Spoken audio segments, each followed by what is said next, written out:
توپ 5 اشتباه در مورد اسلام.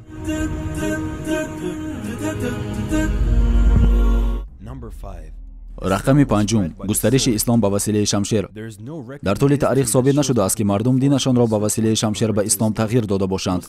مسلمانان در سرزمین‌های عربی 1400 سال است که حکومت می‌کنند و امروزها نیز این ادامه دارد، ولی تا حال در این سرزمین‌ها 14 میلیون عرب‌های نصرانی زندگی می‌کنند. اگر مسلمانان برای پیشبرد دین از شمشیر استفاده می‌کردند، نباید هیچ عربی نصرانی در این سرزمین‌ها باقی می‌ماند. در کشورهای دیگر به مانند هند، در این کشور مسلمانان نزدیکی به 1000 سال حکومت کردند و اگر آنها می‌خواستند قدرت داشتند تا دین مردم این کشور را تغییر دهند.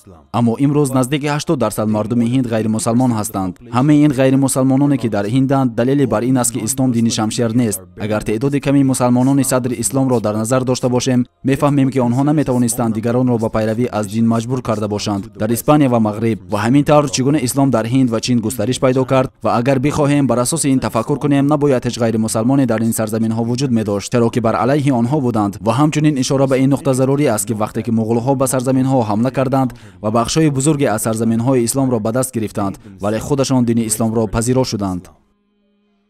رقم چهارم، مسلمانان به خدای دیگر عقیده دارند. بعضی از غیر مسلمانان یک تصورات نادرست دارند و آن هم باشد این است که مسلمانان یک خدای را میپرستند که از خدای یهودیان و نصرانیان فرق دارد. این شاید به آن خاطر باشد که مسلمانان خدا را الله مینامند، اما حقیقت این است که خدای مسلمانان همان خدای نوح، ابراهیم، موسی و عیسی علیهم السلام است.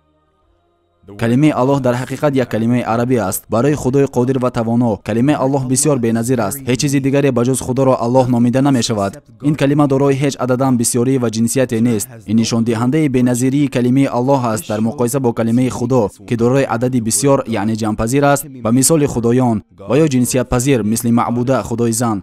نصرانی های عرب حتی به خدا الله میگویند.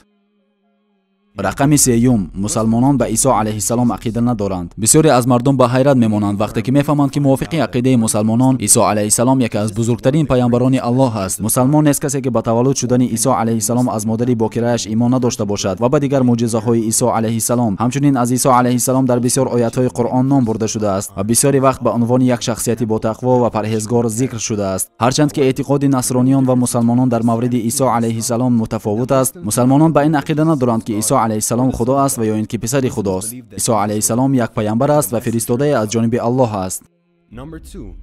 رقم دوم، مسلمانان به زنها ستم میکنند.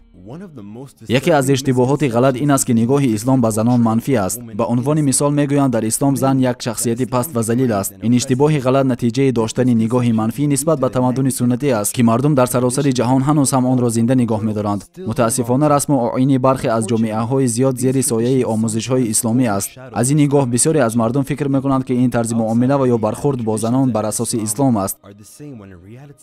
اما حقیقت حال بالکل دیگر است. زنان در کشورهای عربی قبل از اسلام از هیچ حق و حقوق برخوردار نبودند. آنها را همچون یک طعمه می‌حسابیدند و آنها همیشه تحت تحقیر قرار می‌گرفتند. هدف جز اطاعت کردن شوهرانشان و تولد کردن فرزند نداشتند و وقتی که دختر تولد می‌شد، تعداد زیادی از آنها را زنده به زنده زیر خاک می‌کردند.